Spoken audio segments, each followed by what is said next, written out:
Suspense.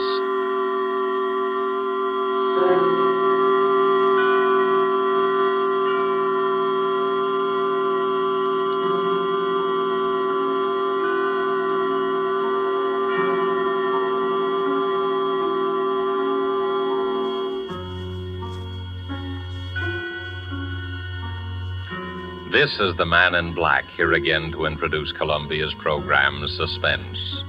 Heading our star Hollywood cast tonight is Mr. Warren William, and with him is Mr. Eric Blore. No fewer than 9 times have these two gentlemen appeared together in screen thrillers based on the adventures of one of the most celebrated characters of modern crime fiction.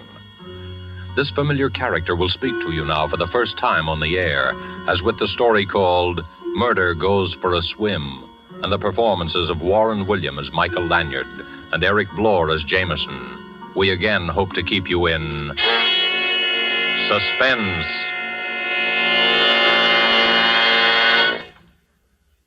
Good evening, ladies and gentlemen. Allow me to introduce myself. Nowadays, meeting me on the street, you'd most likely recognize me as Michael Lanyard, an author of sorts. But if you'll not be too free with the information, because I've been at some pains to allow bygones to be bygones, I was once known rather well by quite a different name. And there are still times when I find myself obliged, or should I say forced, to return to that character, to resort to the somewhat questionable talents of the lone wolf. As a matter of fact, my presence here this evening is prompted by an uncontrollable desire to reminisce a little.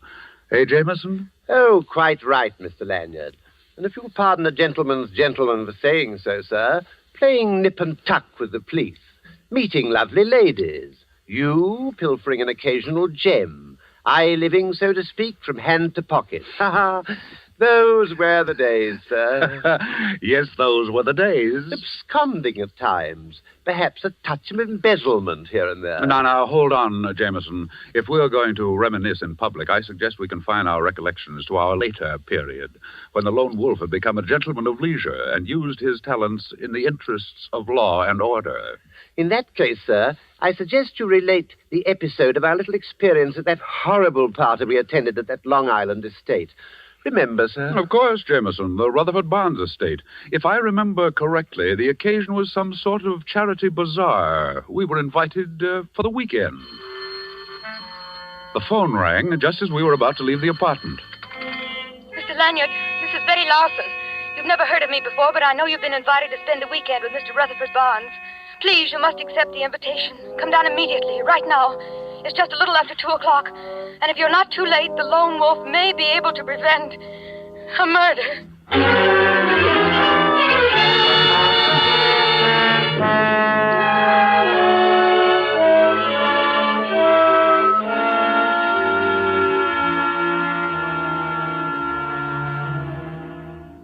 Jameson and I arrived at the Barnes estate a bare 2 hours after we'd received the mysterious telephone message. I was introduced to all kinds of people.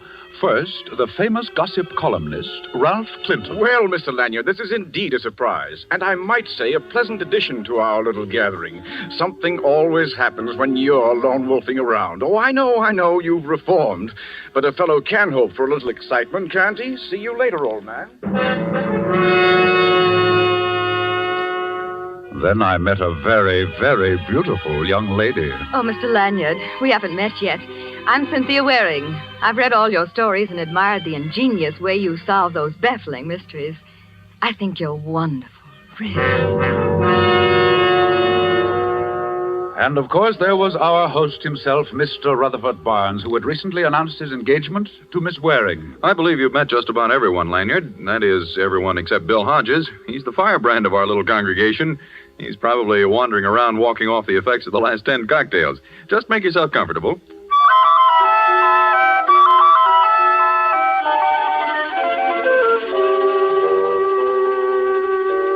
Strangely enough, I failed to meet a Miss Betty Larson, the frightened young lady who had phoned.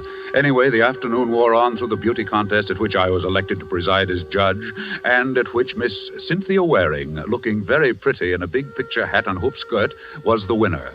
After it was over, Jameson and I managed to break away from the rest of the guests, and to escape the heat of the afternoon, we prepared ourselves for a cooling dip in the pool.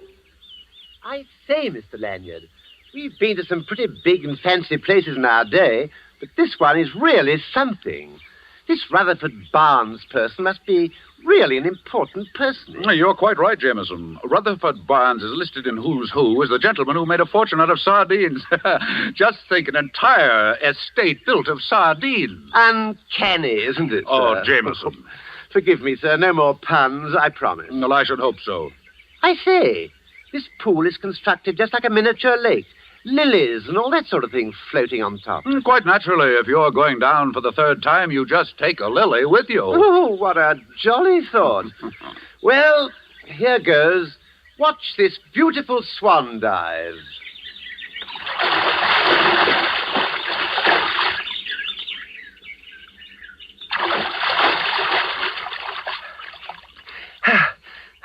I say, this is most unusual. There's a sort of a mermaid lying in the bottom of the pool. And she's very pretty, sir. Last night it was a barmaid. Today it's a mermaid. No, but really, sir. Well, I'm the judge in the beauty contest. I'd better go down and have a look.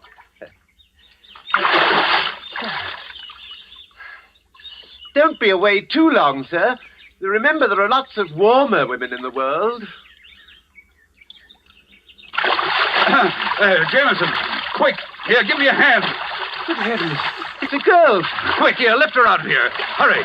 I'm doing my best, I'll sir. Here, now, let's put her down here. You hold her there, sir. Yes, Jameson, I'm afraid she's dead. Well, what do you make of it, sir? Was it an accident? Well, I don't know. There's a pretty nasty bump on the side of her head. Well, perhaps she slipped and hit her head as she fell. Perhaps. But her bathing suit, not quite the style you'd put on to take a swim. Possibly she was in the beauty contest. Of course, that's it. The program listed 10 contestants, yet only 9 girls competed. Meaning what, Mr. Lanyard? Meaning, Jameson, that this poor kid was the 10th contestant. And if my hunch is correct, her name is Betty Larson. The girl with the telephone message? Precisely. And if her call was on the level, we did arrive too late, and she was murdered. Mr. Lanyard! Mr. Lanyard! It's Mr. Barnes and Miss Waring. Take off your robe and cover up the body, Jameson. Yes, sir. Well, Lanyard, we've been looking all over for you, haven't we, Cynthia, dear? Yes, of course. And I'm glad we found you, Mr. Lanyard. I've been wanting to thank you for awarding me the prize in the beauty contest this afternoon. I really didn't think that... Mr. Lanyard! There, at the edge of the pool. Yes, it's a girl, and I'm afraid she's drowned. Drowned? But... Oh, how horrible. Oh, but how did it happen? Who is she? I think she's Betty Larson. What do you think, Mr. Barnes? Here, look. Oh, good heavens. Rutherford, look. Oh. Yes. Yes, that is Betty Larson. Why, I had no idea. Then you do know the girl, Mr. Barnes. Why, yes. As a matter of fact, only recently I recommended her for a job. She's the local telephone operator. And the village beauty. Mr. Barnes and Miss Larson were childhood sweethearts. Mr. Barnes, tell me, do any of the other guests know this girl? Ralph Clinton, for instance. Could our famous columnist have possibly known Miss Larson? Well, if not in person, most certainly by telephone. You see, for the last few weeks, Miss Larson handled my personal calls. I see. Did she ever mention the fact that there might be a murder? Murder? Well, you see, I received a rather strange message. Now, look here, Lanyard. If you're insinuating that Miss Larson was murdered, you're all wrong. It's perfectly obvious. She slipped and fell into the deep end of the pool. She can't swim. We couldn't hear her cry for help over the noise of the party, so the poor girl drowned. As simple as that, eh? Why, of course. And I'd appreciate it if you'd be kind enough not to mention this accident to any of the other guests. There's no need to disrupt the entire weekend. I'll notify the sheriff and call the coroner, and they'll take care of everything. I think it might be a good idea, Mr. Lanyard, since you seem so certain that a murder's been committed, that you and your man remain on the premises. Our famous lone wolf may have a little explaining of his own to do. Come along, Cynthia.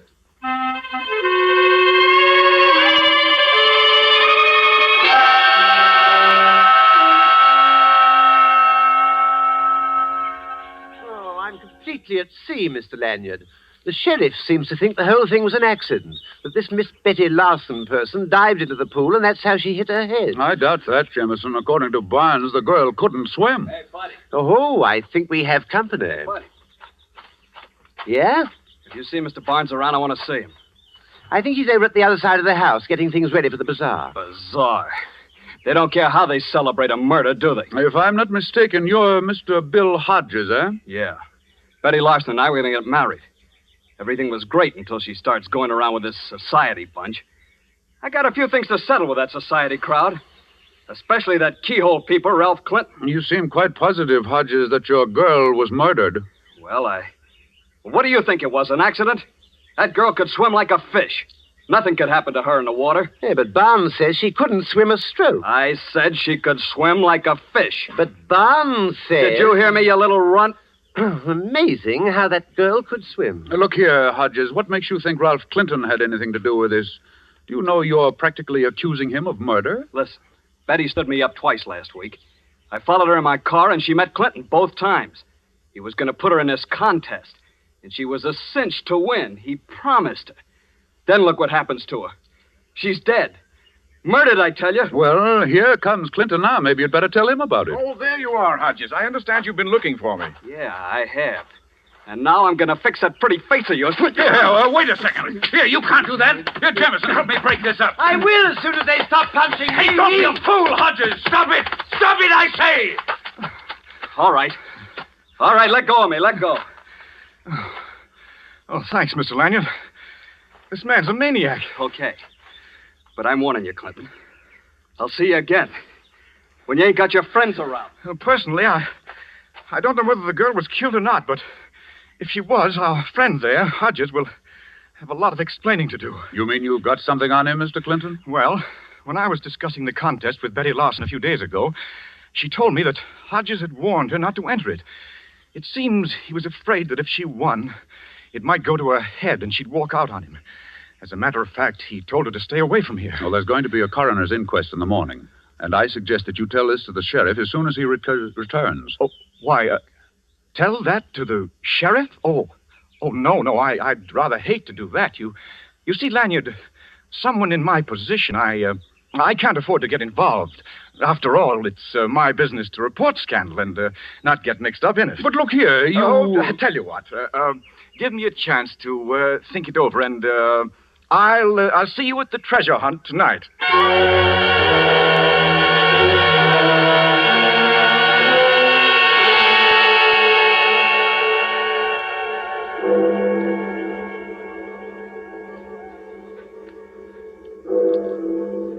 Oh, dear.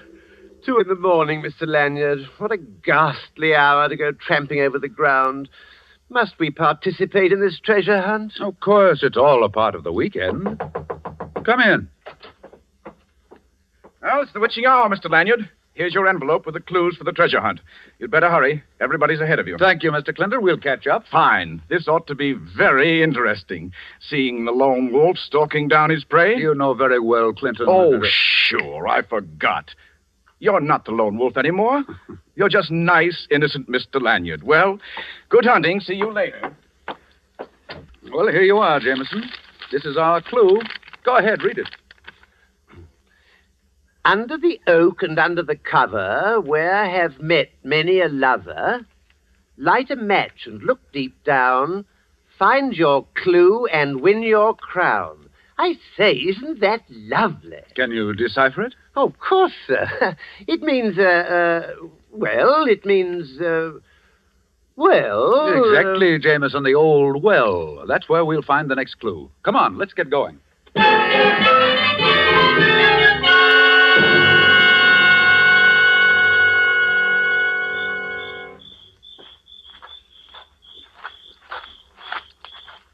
The well is down this path. It's right near the stables. You mean when we get to the well, we find another clue? That's right, and at the end is when we reach the treasure. Oh, the treasure. I say, what is this treasure? Jameson, it's unimportant what the treasure is. It might be a bag of jelly beans. It all sounds very silly to me, sir. There's the well over there. And look here. got a wooden cover on it, exactly like it said on the poem. Well, what do we do now? Now, wait a minute. Oh, yes, under the cover. Light a match and look deep down. Here, I'll take this lid off and put it here. Now, you light a match, Jameson. Right, sir. Our second clue must be somewhere inside the well. Right-ho, just a moment. Ah, there's the clue we're looking for. A piece of paper pinned on the wall inside the well with a big pin. Oh, dash it all. Match went out. I'll light another one. Oh, Jameson, hold it. Hold it. The inside of this well smells like gasoline. Yes, it does. Yes, it does smell like it's full of... Get away, Jameson. Blow that match out.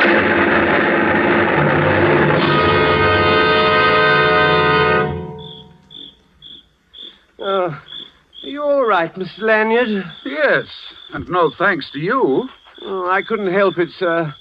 If you ask me, we walked right into a trap. And quite obviously.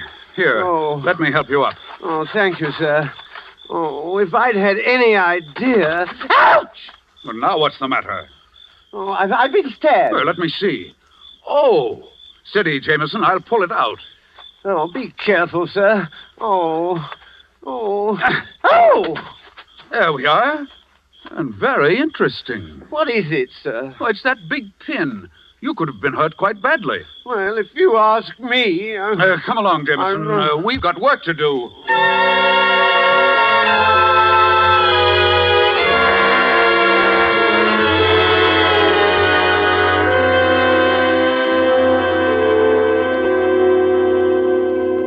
And another thing, Mr. Barnes. We don't mind playing this little treasure hunt game of yours, but it's no fun when the prize is 2 bodies, especially if they happen to be our 2 bodies. Oh, surely it was only an accident. I wish I could believe that, Miss Waring. But there's no rhyme nor reason for what's been happening.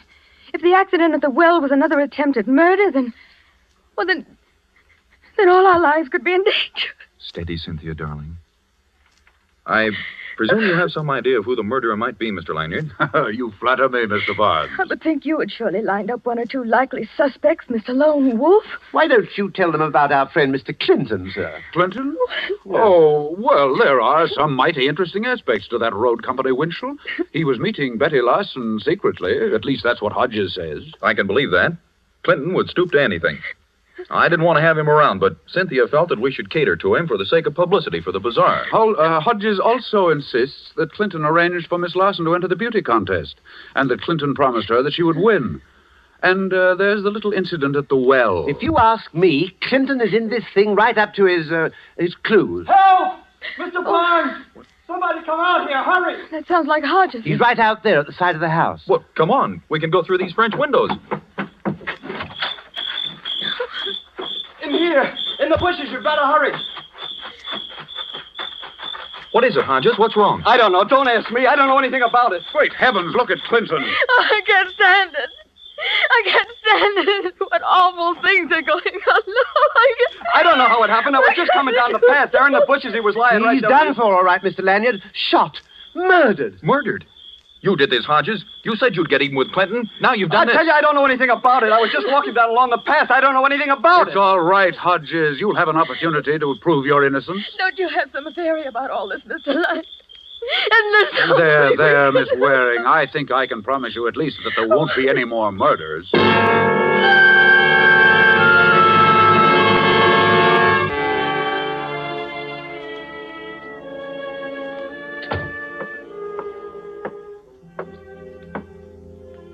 Hold the flashlight a little higher, Jameson, on the clock on the mantelpiece. Yes, sir.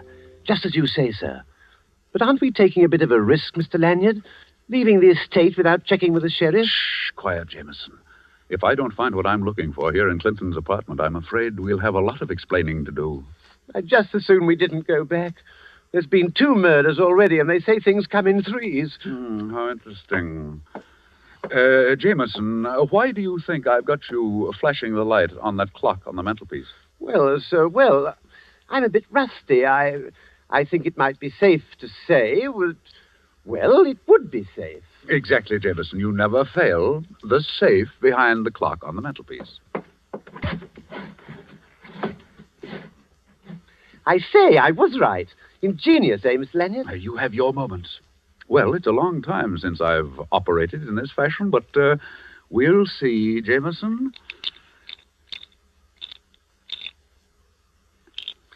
you don't mind, sir, this is like old times. I do mind, Jameson, but unfortunately, certain situations are born of necessity. Then allow me to compliment you, sir. You haven't lost the old touch. No, I'm not so sure. Ah, there we are. Not much of a haul, if you ask me. Nothing but a stack of letters and a notebook. Let's have a look. All that trouble just for a bundle of papers. Just a waste of good time and talent. There could have been a pound of butter or a gas coupon or a back axle or... Aha! I say, what's so interesting? Just the... Did you find a clue to the murders? Just the motive, Jameson. Just the motive.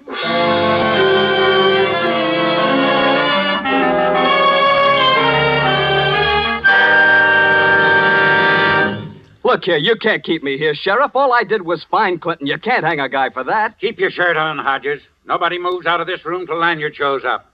If he doesn't come in 5 minutes, I'm going to put out a call and have him pulled in. Seems to me that Mr. Lanyard has admitted his guilt by disappearing. Well, whatever the case may be, I think you should allow me to go.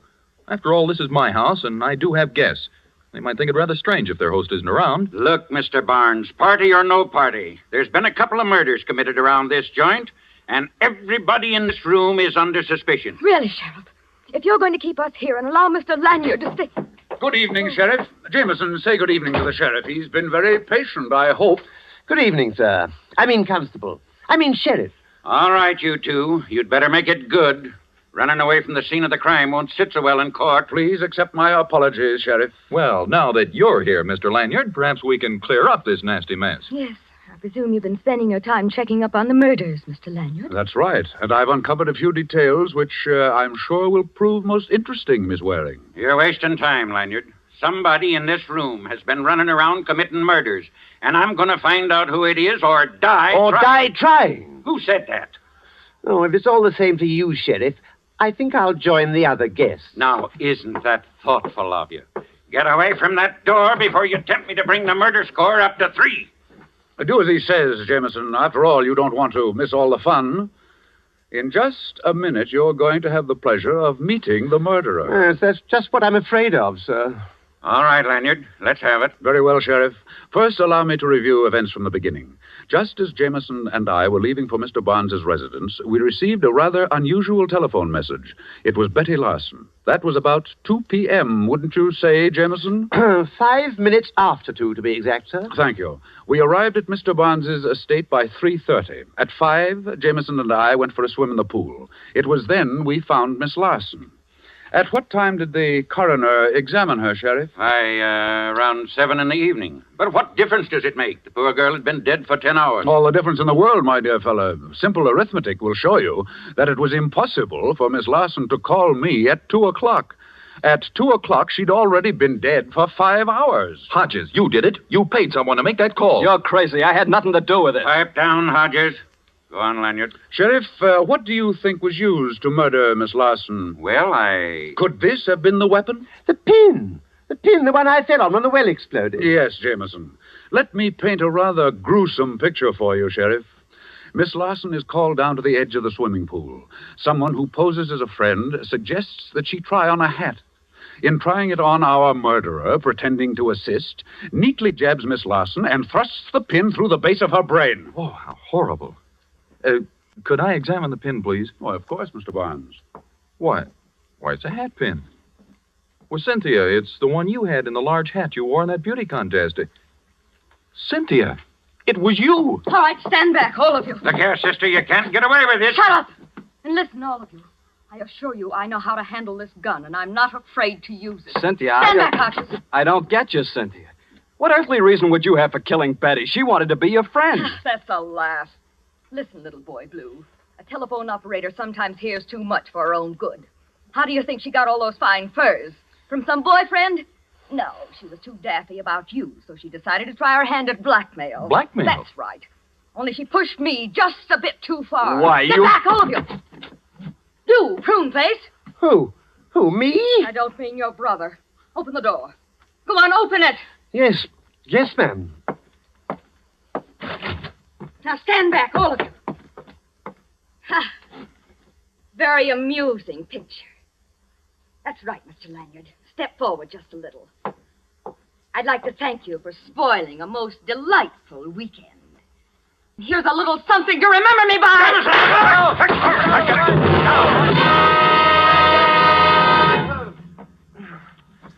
Jameson, are you all right? Yes, I think so, sir. Oh, thank heaven. Yeah, you did a good job, Jameson. You not only saved Mr. Leonard from getting shot, but when you fell against this door, you also managed to knock Miss Waring colder than a doornail. Oh, it was nothing, really. And as for you, sister, maybe these bracelets will keep you out of trouble. Because when you come to, you're going to find yourself booked for murder. Double murder, Sheriff. Dig the bullet out of the wall over there, and you'll find it will match the one found in Clinton's body. Well, what do you know? Come on, Hodges, give me a hand. Okay, Sheriff. I can't believe it. Why, Cynthia and I had so many plans together.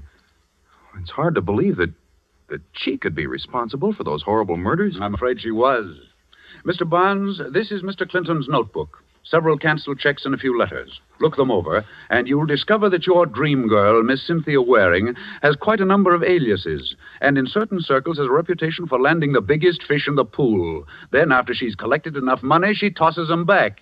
You were her next victim, Mr. Barnes. And as for the unfortunate Mr. Clinton, being a newspaperman and gossip columnist, he ferreted out her little scheme and, in turn, was blackmailing Miss Waring.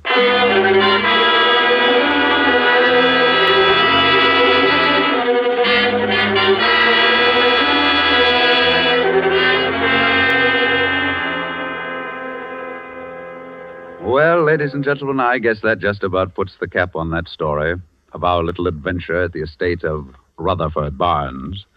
Miss Cynthia Waring was a very shrewd and fast-thinking young lady. She got one victim with a gun.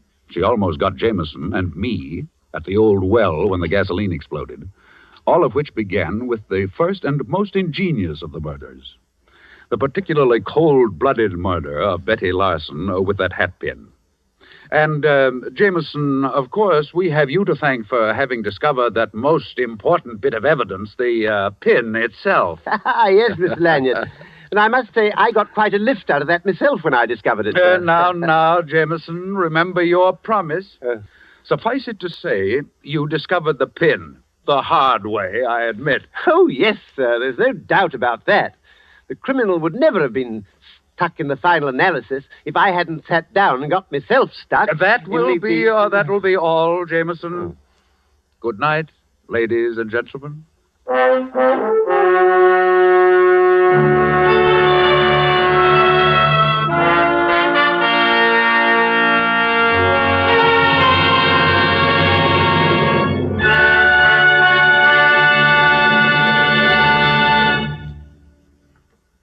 And so closes Murder Goes for a Swim, starring Warren William with Eric Blore. The first appearance of the lone wolf on the air, and tonight's tale of Suspense.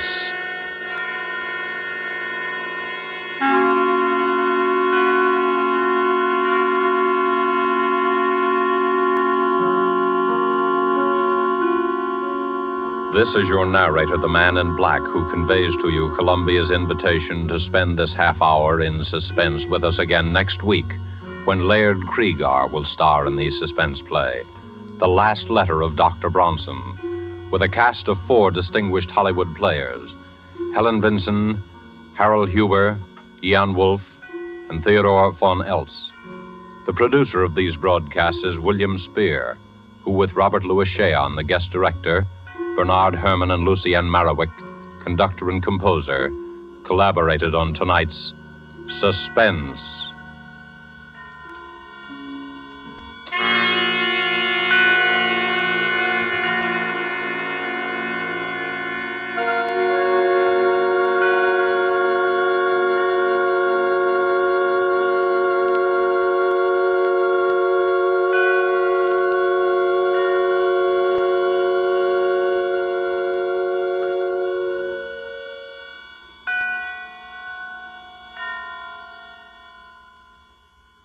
This is CBS, the Columbia Broadcasting System.